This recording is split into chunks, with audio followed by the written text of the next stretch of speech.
Hey, Pete, if you could just give us your idea, how do you feel like this week of practice has gone? Have you been pleased with it? It was. I think it was a professional practice throughout. Obviously, okay, we played pro football, but just it was clean. The attention to details was there. The focus was there. The mindset was there. The intent was there. Things that we asked for throughout the week was there. Real clean. Pleased where we're at as of today. Is it a fundamental type thing? Is feel for this week of practice, like you say, get back to just the fundamentals? Training camp. It's training camp, man. Back to square one. Technique, fundamentals, pad level, hand placement, eyes in the right place. Tackling is going to be at a premium, and you're going to need a lot of guys to tackle. And I think on the other side of the ball, getting off, double teams, staying together, staying connected, and taking care of the football. You mentioned the tackling. How do you work on that? Is it more live tackling or more? No, you can't go live at this point. A lot of bags. It's more just it's getting yourself in a football position, right? Being square. Not too many times are you in a perfect football position, but being in the best position you can, and then using the right shoulder, right foot. And more importantly, grab cloth. You see it around the NFL. Everybody's punching at the ball, and there's more missed tackles. Not just us, everybody. But stop punching at the ball and tackle. Coach, obviously every week is physical in the NFL, but do you expect this to be one of the most physical games on the schedule? No, Baltimore is physical, so I have to tell you that on Monday. But we expect it. That's the style of football they play. That's the style of football we want to represent as well. So when you look at the team, they got off to a fast start, and then, okay, what did they get back to when, you've had 2 losses? Probably get back to who they are, and that's being a physical team. I was wondering if you had any updates on Jackson Powers Johnson and Jacoby. Yeah, they'll practice today. We had a couple other starters get back to practice this week that have missed last couple games there, Munford and Devon Diablo. Do you have confidence they'll be able to get back on the field? Yeah, it seems so. I think both are trending in that direction. What did you guys miss with Diablo not out there? What did you see that wasn't there? He's a 4-year start. His 4th year starting and playing, and he's getting better. He's been getting better each and every week. And then you're throwing out younger players, Luke Masterson at first, and then Tommy. But obviously, you get somebody that spills. They're comfortable with one another. I said that back in training camp. When you have continuity in playing, and you got a feeling for your guy next to you, your fellow linebacker, that makes it a lot easier. And then also he takes a little bit off a spill, right? Just from a vocal standpoint, a mental standpoint, you don't have to worry about telling him what to do like you would do with a rookie. So I think all that helps. And like I said, Diablo, we're excited to get him back. He's healthy, running around. Excited to see him play. What do you want and maybe need to see from Aiden O'Connell this week as a starter? Just good quarterback play. First and foremost, take care of the football. Take care of the football. No turnovers. No turnovers. No turnovers. No turnovers.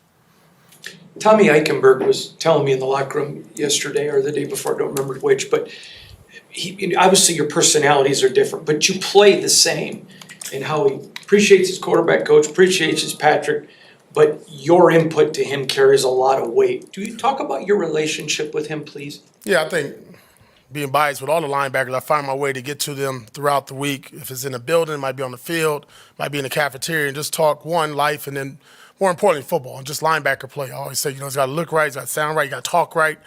And I think for a lot of players, as they get in the league, they think they know it all. And not to say that Mike Caldwell's not doing his job, and he's doing an excellent job. But I think just when you hear it from your head coach, and obviously he played that position, I think it means a little bit more.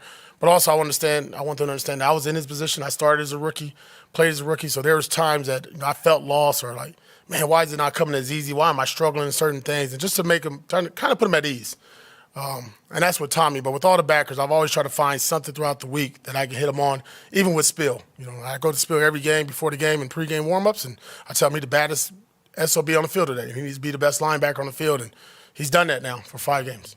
Coach, what can you say to some of the intangibles about players like Joe Nalaulu and Matthew Butler that may need to step into bigger roles at defensive tackle this week? Yeah, I think they both, especially Jonah, he's got more and more reps each and every week. You'll see that again this week. We got some injuries there with Christian. And I think Matthew Butler has done an outstanding job. He's on practice squad. He's been active throughout his career here. And this is a great opportunity for him going forward to step up. You can't replace Christian Wilkins, right? But you can do yourself and be the best version of yourself. And that's all we're going to ask them to do. Just do their job. And what I asked them this week, just do right. Just do right. Don't go outside the box. Don't be somebody else. Don't try to make that game-winning play or that game-winning tackle. Just keep them linemen off our linebackers, get some knockback, and use your hands. I think Zamir White might have a chance to get back out. We'll see. He's practicing today. Coach, at some point, DJ Glaze is going to be facing TJ Watt, obviously, on Sunday. How much has going against Max prepared him for that? Yin and yang right there, right? It's like, wow. Like, if you can have a better person to go against in each and every practice, and we always start off practice with competition. So, like today, Max is practicing, so he'll get some good reps there versus with Max. But TJ is a very very intriguing player when you watch him because he can drop. Doesn't play every snap like Max, but he's very effective. And for some reason, when the game's on the line, on third down or in the red zone, man, you better know where 90 is. And hopefully we got enough hands and eyes on him at all times.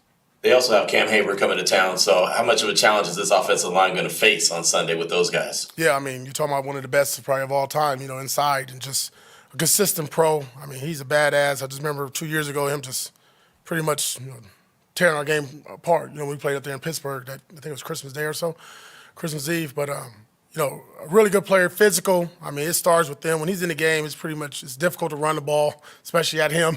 You got to find ways to get big boy moving there. But I think our guys are for the challenge, right? We got two young guards there with Dylan and Jackson. And I know Jackson. I kind of got Jackson going a little bit. He wears that 5'8". I said, man, this is a good week for 5'8" to play really well. So that's good. Tony, as a guy that when you played, you were kind of known as a tackling machine anyway. So now in the next level as a coach, how frustrating is it for you to see the issues with tackling, not only here, but league-wide? Yeah, and I'm going to go back to it. I think we're working so much, everybody talking about this punch, right? When I played, there was two guys that punched at the ball very well and still made tackles. Tillman and then Charles Woodson. But even in my career when I played, you was always taught to bite the ball, knock the ball off the receiver or the running back. And I thought we did, to be honest, a good job going in training camp, really working on those fundamentals.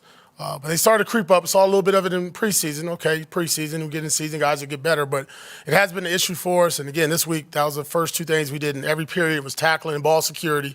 But at the end of the day, I always say tackling is a 1-2. Either you want to do it or you don't. You want to get dirty, you don't. You want to have the aches and pains or you don't. And we just got to have that mindset that, we know we need to take some Advil before and after the game, this one, because it's going to hurt. Very good. All right, appreciate it. You guys have a good one.